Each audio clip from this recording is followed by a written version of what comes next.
So hello friends, कैसे हैं आप सबके सब। आज आपके साथ एक बहुत इम्पॉर्टेंट वीडियो में डिस्कस करना चाह रहा हूं क्योंकि कई जो भी व्यूअर्स हैं उनके इस तरह के सवाल आते हैं, क्वेश्चन वो पूछते हैं कि कौन सी नेटवर्क मार्केटिंग कंपनी अभी हम लोगों को चुननी चाहिए या किस पर हमें काम करना चाहिए, या फिर सीधे शब्दों में अगर हम कहें तो अभी कौन सी नेटवर्क मार्केटिंग कंपनी सबसे बेस्ट है जो अभी मार्केट में चल रही है। उसी के बारे में यहाँ पर एक डिस्कशन करना चाहूँगा और निष्पक्ष तरीके से मैं डिस्कशन करूँगा। देखिए, फिर मैं लास्ट में अपना एक कंक्लूजन भी दूंगा, आप उसे जरूर सुनिएगा, ठीक है ना। पूरी बात सुनिएगा क्योंकि half knowledge is a dangerous thing, आधा ज्ञान संकट समान होता है। पूरी बातें सुनने के बाद ही हम एक निर्णय लेंगे। देखिए, सही कंपनी की पहचान कैसे करनी है। हम सभी जानते हैं कि नेटवर्क मार्केटिंग की आज की डेट में बहुत सारी कंपनी मार्केट में चल रही है, मतलब बहुत सारी, अगर कहें तो सैकड़ों कंपनियां चल रही हैं। ऐसा कहें तो इसमें कोई अतिशयोक्ति नहीं होनी चाहिए। तो उसमें भी हमें अपनी बेस्ट कंपनी चुननी है। उसके लिए कुछ ट्रेड्स हैं, कुछ उसके लक्षण हैं, कौन सी कंपनी अच्छी होगी वो पहचानने की कुछ चीज़ें। इन चीज़ों को अगर आप चेक करेंगे और अगर आप जिस कंपनी में ज्वाइन हैं या जिसका प्रपोजल आपको दिया गया है किसी की तरफ से, तो उसमें आप इन चीज़ों को चेक करना। सबसे पहली चीज़ है कि कंपनी की थीम या कंपनी का उद्देश्य क्या है। इसका मतलब ये होता है कि जो कंपनी वर्क कर रही है वो किस तरह की कंपनी है, उसके बारे में इससे पता चलता है। क्योंकि कुछ चीट एंड फंड कंपनीज होती हैं, कुछ अलग अलग तरह की कंपनीज होती हैं। आपने देखा होगा कि पिछले, अगर आप कई टाइम से अगर इन चीज़ों को समझते हैं तो आपने देखा होगा कई ऐसी कंपनीज भी आई हैं जो कि आई और गई थी, जिन्होंने कईयों का रुपया एक तरह से उन्हें ठग दिया, तो इस चक्कर में लोगों का विश्वास भी उठ गया और कहीं ना कहीं उससे नेटवर्क मार्केटिंग जो इंडस्ट्री थी उस पर गलत असर पड़ा। तो अगर हम देखें तो वो नेटवर्क मार्केटिंग कंपनी थी ही नहीं, वो नेटवर्क मार्केटिंग कंपनी का बेस बदल के आई थी। तो सबसे पहली चीज ये है कि हमें देखना है कंपनी की थीम क्या है। थीम का मतलब ये होता है कि कंपनी का सेंट्रल आइडिया क्या है, यानी कि क्या वो क्या कहती है आपको करने के लिए, मेन उसका क्या है। क्या उस कंपनी में प्रोडक्ट्स हैं, क्या उस कंपनी में कुछ सर्वे होता है या कुछ ऐसी चीजें होती हैं, क्या मतलब मेन थीम क्या है उसकी। जैसे आज की डेट में नेटवर्क मार्केटिंग की जो मोस्टली जो कंपनीज है उसमें उनकी थीम जो रखी गई है वो प्रोडक्ट्स होते हैं। मतलब मेन ये होता है कि उसमें एक डायरेक्ट सेलिंग कंपनी होती है और डायरेक्ट सेलिंग कंपनी क्या करती है कि बोलती है कि कस्टमर को बोलती है कि आप मेरे से डायरेक्ट परचेज करो प्रोडक्ट को। बीच का जो मीडिएटर्स होंगे उनको हटा देंगे, इसका जो मार्जिन निकलेगा वो आपको मिलेगा। और अगर आप टीम बनाते हैं अगर अपनी, तो उस टीम का एक हिस्सा है, अपनी टीम बनाने का फिर एक टर्नओवर भी आप तक पहुंचेगा। तो ये एक तरह की डायरेक्ट सेलिंग कंपनीज है। तो इनकी थीम बेसिकली डायरेक्ट सेलिंग है। तो एक तो ये तरीका हो गया। दूसरा, उसके बाद आपको आगे देखना है कि उस कंपनी का इंफ्रास्ट्रक्चर कैसा है। यानी कि जिस कंपनी की आप बात कर रहे हो कि कहीं ऐसा तो नहीं है कि एक शेल कंपनी टाइप की हो, क्योंकि शेल कंपनी का मतलब ऐसा होता है कि जो सिर्फ कागजों में हो। ऐसी कंपनी जो सिर्फ कागज में मौजूद हो, उसका कोई फिजिकल एग्जिस्टेंस ना हो, कहीं ऐसी कंपनी तो नहीं है। तो आपको देखना चाहिए कि इस कंपनी का हेडक्वार्टर कहाँ पर है, जहां पर हेडक्वार्टर है वो कितने एरिया में बना हुआ है। उसके बाद क्या उसका फिजिकल एग्जिस्टेंस है, क्या उसके डायरेक्टर्स कौन है, उसके सीईओ कौन है। इस बारे में आपको पूरी डिटेल पता लग सकती है आराम से। आज की डेट में क्रॉस चेक करना पड़ेगा आपको, क्योंकि जो आपको बता रहे हैं हो सकता है वो मिसलीडिंग हो। तो इसीलिए आपको उन चीजों को आप उन्हें क्रॉस चेक भी कर सकते हो। पहले आप उनसे पूछ सकते हो ये सब बातों के बारे में कि इसका फिजिकल एग्जिस्टेंस का है, इसका हेड ऑफिस कहाँ है, इसकी सीईओ कौन है। इस बारे में जो आपको पूरी चीजें पता लग जाए तो इससे भी एक आपको अच्छा आइडिया लग सकता है। क्योंकि जितना बड़ा अच्छा इंफ्रास्ट्रक्चर कंपनी का, जितना मजबूत इंफ्रास्ट्रक्चर कंपनी का है, वो प्रोडक्ट्स कंपनी के जो बन रहे हैं वो कहाँ से बन रहे हैं। मान लेते हैं कोई कंपनी कह रही है कि मैं एक डायरेक्ट सेलिंग कंपनी हूँ और मैं प्रोडक्ट्स को रिलीज करती हूँ। अब आपको ये देखना है कि वो प्रोडक्ट्स जो बना रही है वो कंपनी ही बना रही है या कोई और बना रहे हैं, कंपनी के अम्ब्रेला पार्टनर्स है, ये आपको देखना है। तो कई बार क्या होता है कि कोई डायरेक्ट सेलिंग कंपनी क्या करती है कि अपने अम्ब्रेला पार्टनर्स को रखती है, यानी कि बहुत से उसके अपने अपने पार्टनर्स होते हैं और उस पार्टनर के साथ भी उसकी बॉन्डिंग काफी पिछले कई सालों से रहती है।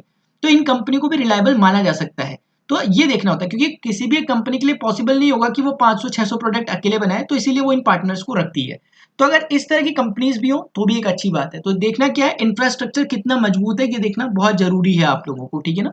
उसके बाद अगली बात आती है कंपनी की रिलायबिलिटी कितनी है। रिलायबिलिटी का मतलब ये होता है कि कंपनी जो कुछ बोलती है क्या वो कर पाती है। कंपनी का जो मार्केटिंग प्लान है या कंपनी ने जो भी अपना प्लान रखा हुआ है या जो भी कंपनी की तरफ से क्लेम किया जाता है, क्या उन्हें सेटलमेंट उनका हो पाता है सही तरीके से। अगर कंपनी कहती है कि ये मार्केटिंग प्लान है, इसको आप अटेन कर लोगे तो आपको ये इनकम मिलेगी, क्या वो इनकम मिलती भी है। तो आप इस बारे में अपने जो सीनियर हैं या जो भी आपके साथ जो आपको उसको जो आपके प्रपोजल हैं, जो आपको प्लान दिखा रहे हैं, आप उनसे इस बारे में जानकारी ले सकते हो कंपनी की रिलायबिलिटी के। कंपनी की रिलायबिलिटी को हम एक दूसरे तरीके से अटैच कर सकते हैं कंपनी की हिस्ट्री के साथ। क्योंकि कंपनी की हिस्ट्री अगर पुरानी है और काफी समय से अगर कंपनी चल रही है तो कहीं ना कहीं वो रिलायबल है।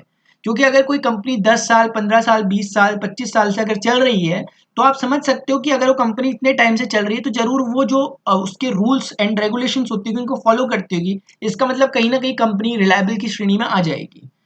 दूसरी बात और जो बहुत इंपॉर्टेंट मुझे लगती है वो है कंपनी का मार्केटिंग प्लान। क्योंकि देखिए आज के डेट में बहुत सी नेटवर्क मार्केटिंग कंपनी है और हर तरह के लोग हैं और हर तरह के लोगों की अपनी साइकी है। तो उसके अकॉर्डिंग किसको कौन सा मार्केटिंग प्लान सूट करता है। जरूरी नहीं है कि आपको जो मार्केटिंग प्लान पसंद आ रहा है या जो दूसरे को पसंद आ रहा है वो आपको भी पसंद आए। ये एक पर्सन ए है और एक पर्सन बी है। ये दोनों का अपना अपना सोचने का तरीका है, इन दोनों का अपना अपना एनवायरनमेंट है, अपने अपना इनका इकोसिस्टम है, अपने अपने इनके फ्रेंड सर्कल है, अपना अपना इनका हिसाब किताब है। तो ये उसके अकॉर्डिंग सोचकर उस कंपनी के साथ स्विच करते हैं। तो जरूरी नहीं कि एक कंपनी जिसके लिए अच्छी हो या मार्केट में जिसका बहुत नाम चल रहा हो वो कंपनी सभी के लिए अच्छी होगी। ऐसी बहुत सी कंपनीज हैं, मैं नाम नहीं लूंगा, जो कि थोड़ा सा हाई क्लास को देखती है, यानी कि उसके प्रोडक्ट्स इतने कॉस्टली होते हैं कि उसके प्रोडक्ट की पहचान ही है कि उसके प्रोडक्ट कॉस्टली है। नो डाउट वो क्वालिटी प्रोडक्ट भी रहते हैं, लेकिन फिर वो अपने कल्चर पे सेट नहीं हो पाते। हमारा जो फील्ड है, बाई चांस अगर हम मिडिल क्लास से या अपर मिडिल क्लास से आते हैं तो हमारे उसमें कोई टूथपेस्ट 200 या 300 रुपए का लेने के लिए राजी नहीं होगा। हो सकता है एक बारी के लिए आप ले लें, लेकिन हर बारी में वो टूथपेस्ट जो बाजार में 40-50 रुपए का मिल जाएगा हम 200-300 रुपए उसके लिए खर्च नहीं करेंगे। तो नो डाउट इस पेस्ट में, इस टूथपेस्ट में क्वालिटी होगी, लेकिन क्या इसको आपके साथ जिनको आप समझाओगे हर कोई क्या परचेज करने में कैपेबल रहेगा? क्या उनके लिए कोई आपको एक्स्ट्रा प्रेशर लगाना पड़ेगा? तो फिर ये कंपनी मेरे हिसाब से उनके लिए नहीं होनी चाहिए। तो ये देखा जाता है। लेकिन कुछ लोग ऐसे हैं जिनका जो फ्रेंड सर्कल है वो है ही कुछ इस तरह का कि जो 300-400 रुपए के नीचे की चीजों को यूज ही नहीं करता। तो उनके लिए फिर दूसरी तरह की कंपनी सेट नहीं होगी, उनके लिए वही कंपनी मायने रखेगी जिसमें महंगे से महंगा प्रोडक्ट हो। तो ये बात भी डिपेंड करती है। इसीलिए मैंने क्या कहा आपको, मैंने कहा कि आपको देखना है कंपनी का मार्केटिंग प्लान, और उस मार्केटिंग प्लान में ही आपको देखना है कि ये मार्केटिंग प्लान किस तरह से एग्जीक्यूट होता है। उसको समझना बहुत इंपॉर्टेंट है। कई बार लोग क्या करते हैं कि देखा देखी में या किसी ने बोला सिर्फ इस बात पे आ जाते हैं और इससे फिर बाद में उन्हें नुकसान झेलना पड़ता है क्योंकि ज्यादा लंबा टिक नहीं पाते हैं। क्योंकि देखिए मैं आपको एक बात बताता हूँ, अगर आप किसी भी नेटवर्क मार्केटिंग कंपनी में आ रहे हैं तो अगर मैं आपको बोलूँ ना तो मिनिमम आपको 5 ईयर्स का प्लान तो लेके चलना चाहिए। यानी 5 ईयर प्लान यहाँ पर चलता है। 5 ईयर प्लान, इसमें ये नहीं है कि 5वें साल अचानक से कुछ होगा, वो नहीं है। इसमें पहले साल से ग्रेजुअल इंप्रूवमेंट आएंगे, ग्रेजुअल इंप्रूवमेंट धीरे धीरे आते रहेंगे और 5th ईयर में आप देखोगे कि एक अच्छा खासा आपने अचीव कर लिया, यहाँ पर एक अच्छे खासे मुकाम पर आप पहुंच चुके हो। तो 5वें साल में एकदम से कुछ नहीं होगा, ग्रेजुअल इंप्रूवमेंट होंगे, लेकिन 5 साल तक एटलीस्ट कंसिस्टेंट बना रहना पड़ेगा। अगर आपको अभी लग रहा है कि यार 5 साल तो बहुत होता है, तो आप यकीन मानिए पलक झपकते ही 5 साल हो जाते हैं। क्योंकि अगर आप किसी चीज के स्टिक हो रहे हो, जब आप किसी नेटवर्क मार्केटिंग में ज्वाइन कर रहे हो तो आपको कोई एक्स्ट्रा काम नहीं करना, अपने थोड़े से जो हैबिट्स है उन्हें चेंज करना होता है। वो आपके जो भी आप जिस कंपनी में होंगे उसके अकॉर्डिंग वो आपको पता होगा कि आपको वहां पर करना है। तो इसलिए मार्केटिंग प्लान बहुत इंपॉर्टेंट है। मार्केटिंग प्लान कैसा होना चाहिए? ऐसा होना चाहिए जो फ्लेक्सिबल हो। फ्लेक्सिबल मतलब कि जिसे आप भी कर सकते हो और जिसे आप समझाओ, आप उम्मीद रखते हो कि ये भी कर सकता है। मतलब ऐसा ना हो कि वो बहुत ज्यादा रिजिड हो, बहुत ज्यादा रिजिड नहीं होना चाहिए उसे। बहुत ज्यादा रिजिड मतलब इतना उसमें कंडीशंस हो, इतनी टर्म्स एंड कंडीशन हो कि उसको फुलफिल ही ना किया जा सके आम आदमी के द्वारा। तो ऐसी चीजें फिर लॉन्ग टर्म के लिए अच्छी नहीं होती है, भले ही उसमें प्रॉफिट कितना भी दिखाई दे रहा हो सकता है कोई कंपनीज क्या करती हैं कि वो पेपर में तो आपको बहुत ज्यादा प्रॉफिट दिखा देती हैं कि प्रॉफिट उनका पेपर में 40,000, 50,000, 60,000 का आपको दिख जाएगा, लेकिन जब हम उसे ग्राउंड लेवल पे करने में आते हैं तो फिर वो एग्जीक्यूट नहीं हो पाता, वो लागू नहीं हो पाता। क्यों? क्योंकि वो रहता बहुत रिजिड है और रिजिड होने के कारण उसे इम्प्लीमेंट करना उसका थोड़ा सा मुश्किल हो जाता है। तो इसीलिए आपको क्या देखना है कि कंपनी का मार्केटिंग प्लान आपके अकॉर्डिंग हो, दूसरे को मत देखो, आपके अकॉर्डिंग हो सकता है कि दूसरे को टफ लग रहा हो, लेकिन अगर आपको इजी लग रहा है तो भी आप करो। हो सकता है वो दूसरे को इजी लग रहा हो, लेकिन अगर आपको टफ लग रहा है तो आप मत करो फिर। या ये हो सकता था दूसरों को टफ लग रहा है, आपको इजी लग रहा है तो करो, ठीक है ना। तो ये बात है, इसलिए अपने आप को कसौटी में उतार के देखना है, मतलब दूसरे के हिसाब से नहीं चलना। जब आप मार्केटिंग प्लान देखते हो तो उसी मार्केटिंग प्लान में फिर, क्योंकि आजकल मैंने बताया कि जैसे कि बहुत सी कंपनियां प्रोडक्ट बेस्ड ही हैं, तो प्रोडक्ट की रेंज देखें, यानी प्रोडक्ट की रेंज देखें कि कहीं उसमें ऐसा तो नहीं कुछ ही गिने चुने प्रोडक्ट्स हो।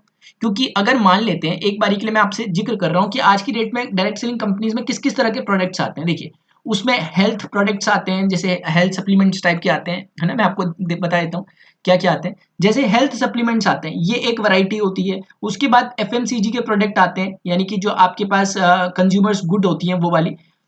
ये आते हैं। उसके बाद आपके पास कुछ इसमें जैसे कि मैंने आपको बताया एफएमसीजी या ग्रोसरी प्रोडक्ट्स आते हैं। फिर उसके बाद आपके उसमें कुछ कहीं कहीं पर एग्रीकल्चर के प्रोडक्ट आते हैं, कहीं कहीं पर आयुर्वेदिक या ये जो हेल्थ में मैंने इसको देख लिया, कहीं पर कॉस्मेटिक प्रोडक्ट्स आते हैं। तो ये चीजें कहीं पर फुटवेयर है, फिर उसके बाद अलग अलग तरह के आपकी और भी चीजें होती हैं, या फिर कपड़े वगैरह क्लॉथ्स एंड टेक्सटाइल है। तो ये इतनी वैरायटीज होती हैं। अब कोई कंपनी हो सकता है केवल एफएमसीजी पे डील करती हो सकता है कोई कंपनी केवल हेल्थ प्रोडक्ट पे डील करती हो सकता है कोई कंपनी केवल एग्रीकल्चर पर डील करती हो। तो अलग अलग तरह से उस डायरेक्ट सेलिंग कंपनी की थीम क्या है, उसके अकॉर्डिंग उन प्रोडक्ट्स पे डील करती है। अब आपको देखना ये है कि आप किस पे कंफर्टेबल हो सकता है आप हेल्थ सेक्टर से रिलेटेड हो, आपका प्रोफेशन भी हेल्थ से रिलेटेड हो, और आपको कंपनी के प्रोडक्ट्स रिलायबल लगे हो, आपको लगा है कि यार इनके प्रोडक्ट्स अच्छे हैं, क्लिनिकली अप्रूव्ड है, तो उस समय आप हेल्थ प्रोडक्ट्स पे आप अच्छा स्विच कर सकते हो, आप ऐसी कंपनी में जा सकते हो। अगर आपको लगता है कि यार नॉर्मली मुझे कोई मेरा प्रोफेशनली किसी चीज में है नहीं हाथ साफ, लेकिन मुझे एफएमसीजी के प्रोडक्ट अच्छे लग रहे हैं। एफएमसीजी का मतलब ये हुआ कि जो फास्ट मूविंग कंज्यूमर्स गुड होती हैं, यानी कि जैसे आपके जो तेजी से निकलने वाले सामान होते हैं, दैनिक हमारे जो साबुन वगैरह, तेल, ये इस तरह की चीजें, अगर आपको लगता है कि एफएमसीजी के प्रोडक्ट काफी अच्छे हैं, काफी रीजनेबल प्राइस में है, मैं इन्हें दूसरे को ऑफर कर सकता हूँ, अपने रिश्तेदारों, अपने रिलेटिव्स को बता सकता हूँ, तो आपको एफएमसीजी प्रोडक्ट्स पे स्विच करना चाहिए। इसी तरीके से अलग अलग होता है। कोई कॉस्मेटिक में किसी को लगता है कि मैं अच्छा कर सकता हूँ, तो वैसी कंपनी में स्विच कर सकता है। आज की डेट में कई ऐसी कंपनीज भी है जिनमें ये सारी की सारी जो रेंज है वो एक साथ मौजूद है। अगर आपकी कंपनी में ऐसी रेंजेस मौजूद है तो आप नीचे कमेंट सेक्शन में जरूर बताइएगा, ताकि दूसरे को भी मौका मिले कि वो उस कंपनी को जाकर देख सकें जिसकी आप बात कर रहे हैं। मैं किसी भी कंपनी का आज नाम नहीं लेने वाला यहाँ पर, ठीक है। उसके बाद अगली बात ये आती है कंपनी की हिस्ट्री क्या है। ये मैंने पहले आपसे डिस्कस कर लिया कि आपकी कंपनी की हिस्ट्री जितनी पुरानी होगी और एक अच्छी हिस्ट्री होगी, वो दूसरों को आपकी कंपनी की ओर अट्रैक्ट करेगी, और इसीलिए आपको फ्यूचर में फायदा भी देगी। इसलिए जरूरी है कि कंपनी की एक अच्छी स्ट्रॉन्ग हिस्ट्री हो। उसके बाद अगली बात आती है कि कंपनी का सपोर्ट सिस्टम। इसे मैं बहुत इंपॉर्टेंट चीज मानता हूँ, क्योंकि देखिए क्या होता है कि कंपनी के यहाँ पर मान लिया सीईओ है जहां से पूरा एग्जीक्यूशन चल रहा है, और यहीं पर कहीं पर ग्राउंड लेवल पे, फील्ड लेवल पे हम डिस्ट्रीब्यूटर्स होते हैं। अब ऐसे में होता ही है कि कोई प्रॉब्लम आई, मान लिया आपको बिजनेस करते हुए कोई नेटवर्क मार्केटिंग जो भी आप कर रहे हैं उसमें आपको कोई प्रॉब्लम आ रही है। अब उस प्रॉब्लम को आप कैसे यहां तक पहुंचाओगे, ये बड़ा इंपॉर्टेंट है। और इनके लिए भी खुद एज अ कंपनी भी एक इंपॉर्टेंट है कि उनको पता लगता रहे कि ग्राउंड लेवल पे क्या चल रहा है, किस चीज की कमी हो रही है, क्या सही करना है, क्या गलत करना है। उसके लिए एक स्ट्रॉन्ग सिस्टम बीच में चाहिए। कंपनी की तरफ से क्या कोई कस्टमर सपोर्ट सिस्टम आपको दिया जा रहा है, या कंपनी के जो कोर लीडर्स हैं क्या वो ऊपर ऊपर हवाई हवा में रहते हैं, या फिर वो नीचे कनेक्टेड हैं अपने नीचे के जो डिस्ट्रीब्यूटर्स के साथ हैं। ऐसा तो नहीं है कि उन्होंने एक बार लेवल अचीव कर लिया और उसके बाद वो पूछ भी नहीं रहे नीचे वालों को। तो इसलिए जरूरी है देखना कि जो सीनियर लीडर्स हैं, यहाँ के जो कोर लीडर्स हैं, वो कितना ज्यादा कनेक्टेड हैं नीचे के फील्ड लेवल के जो डिस्ट्रीब्यूटर्स हैं उनके साथ। क्योंकि अगर यहाँ पर कोर लीडर आपसे कनेक्टेड है तो ऑटोमेटिकली ये समझिए कि आप भी डायरेक्ट कंपनी से कनेक्टेड हैं, तो एक तरह का डेमोक्रेटाइज ये हो पाएगा। तो सही मायनों में तभी इसका फायदा हो पाता है, क्योंकि आपकी प्रॉब्लम्स ऊपर तक पहुंच पाती है। तो यही कुछ बातें होती है। तो देखिए ये मैंने आपको बातें बताई हैं, इन बातों का आपको ध्यान रखना चाहिए। अगर आप किसी भी डायरेक्ट सेलिंग कंपनी, किसी भी नेटवर्क मार्केटिंग कंपनी की अगर आप जाना चाहते हैं, उसमें एज अ कैरियर आप उसे देखना चाहते हैं, क्योंकि 21वीं सदी का अगर एक बड़े बिजनेस के तौर पर अगर देखा जा रहा है तो आज नेटवर्क मार्केटिंग को देखा जा रहा है। 2025 तक इसके बारे में बड़े बड़े जो इंटेलेक्चुअल्स हैं उन्होंने बड़ी बड़ी घोषणाएं की हैं कि कितना करोड़ों का टर्नओवर इसमें आने वाला है। अब लास्ट बात कह के मैं अपनी बात को फिनिश करना चाहूंगा, और ये बहुत इंपॉर्टेंट बात है, देखिएगा। अब आप पूछेंगे कि कौन सी मेरी नजरों में बेस्ट कंपनी है। तो देखिए मैंने आपको बताया ये पॉइंट्स को जो भी कंपनी फुलफिल करती होगी वो बेस्ट है। अब उसके बाद मार्केट में क्योंकि आज बहुत सी कंपनी चल रही हैं, अब उसमें भी हमें कौन सी कंपनी को चुनना है ये तो मैंने आपको बता दिया कि इन पॉइंट के हिसाब आपको देखना है। लेकिन एक बात को और ध्यान रखना है, देखिए कभी कभी क्या हो जाता है कि हमें ना ये नहीं सोचना कि जैसे मान लेते हैं ये company A B C D कुछ कंपनीज हैं, ये अलग अलग नेटवर्क मार्केटिंग कंपनीज हैं। अब मान लेते हैं कि अगर हम इस बी वाली कंपनी में अगर हम एसोसिएट हैं, तो ऐसा नहीं होना चाहिए कि हम ए सी और डी के लिए हमें कोई निगेशन हो, या हम इनके खिलाफ बातें करते हो, मार्केट में दुष्प्रचार करते हो। ये बातें नहीं होनी चाहिए, क्योंकि देखिए जो कंपनी गलत होगी वो आज नहीं तो कल अपने आप ही बंद हो जाएगी। जो कंपनी गलत होगी या जिसकी थीम अच्छी नहीं होगी, क्योंकि जो लोग हैं आजकल इंटेलेक्चुअल्स हैं, वो लोग ऐसे ही किसी भी कंपनी में नहीं चले जाते हैं। अगर किसी कंपनी का परफॉर्मेंस अच्छा नहीं है, मान लेते हैं डी कंपनी का परफॉर्मेंस अच्छा नहीं है, तो धीरे धीरे वो अपने आप ही उसको उसका भुगतान करना पड़ेगा, यानी कंपनी में फिर ज्वाइनिंग नहीं आएंगी और बाकी सब चीजें नहीं होंगी, और कंपनी धीरे धीरे अपने आप ही खत्म हो जाएगी। तो अपने मुंह से किसी के बारे में बुराई नहीं करनी, ये बहुत इंपॉर्टेंट बात है। फील्ड में ये काम कभी भी नहीं करना, क्योंकि ये चारों ही कंपनियां अगर मान लेते हैं सभी रूल एंड रेगुलेशंस को फॉलो कर रही हैं, तो ये सारी की सारी कंपनीज अच्छी हैं। मैंने बताया सिर्फ बात ये होती है कि किसके साथ आप कंफर्टेबल हो। आप जिसके साथ कंफर्टेबल हो आप उसके साथ कीजिए, लेकिन दूसरों के बारे में बुरा ये वाला काम नहीं करना। मैं इसलिए ऐसा कह रहा हूँ क्योंकि आपको पता होना चाहिए कि नेटवर्क मार्केटिंग आज एक इंडस्ट्री के तौर पर उभर रही है। जैसे फिल्म इंडस्ट्री होती है या स्पोर्ट्स की इंडस्ट्री होती है, क्रिकेट इंडस्ट्री होती है, वैसी एक पूरी इंडस्ट्री के तौर पर ही बन रही है। और अगर हम देखें तो ए बी सी डी ये सबके सब एक दूसरे की कॉम्प्लीमेंट्री कंपनीज है। यानी कि अगर कंपनी के लिए नेटवर्क मार्केटिंग के लिए कुछ अच्छा होगा तो वो इन सभी कंपनीज के लिए अच्छा होने वाला है। अगर बारिश होगी तो वो सभी के खेतों में होगी। ऐसा नहीं कि सिर्फ आप ये चाहें कि मेरे खेत में ही बारिश हो और पड़ोसी के खेत में बारिश ना हो, तो ऐसे तो फिर कभी भी आपके खेत में भी बारिश नहीं हो पाएगी। इसलिए जरूरी है कि एक कल्चर डेवलप करें, एक प्रोफेशनलिज्म के साथ चीजों को करें, दूसरों के बिजनेस से, क्योंकि इसमें बोला जाता है माइंड योर बिजनेस, यानी अपने बिजनेस से मतलब रखें। पता आपको सब चीजों के बारे में होना चाहिए, लेकिन दूसरों की बुराई करने से बेहतर है कि अपनी जो अच्छाइयां हैं उसे आप दूसरों तक पहुंचाएं और टोटली दूसरों पर ही छोड़ दें कि वो किस कंपनी में ज्वाइन होना चाहते हो। आपका प्रयास रहना चाहिए कि आप पूरी तरीके से जो भी आपकी कंपनी की बेस्ट चीजें हैं उनको सामने आप प्रेजेंट कर सको। ये आपकी पूरी पूरी कोशिश करनी चाहिए। आप नीचे कमेंट सेक्शन में बता सकते हैं कि आप कौन सी कंपनी को फॉलो कर रहे हैं और किस कंपनी की क्या खूबी है या जो भी है आप उसको बता सकते हैं, ताकि दूसरों को भी, जो नए लोग हों जो पहली बार इस नेटवर्क मार्केटिंग का नाम सुन रहे हो, उन्हें इस बारे में कुछ जानकारी मिल पाए। तो अभी के लिए इतना ही। मिलते हैं आपसे नेक्स्ट सेशन में। आपको जो भी प्रॉब्लम हो या किसी भी तरह की आपको कुछ जानकारी चाहिए आप नीचे कमेंट सेक्शन में जरूर पूछिएगा। जय हिंद।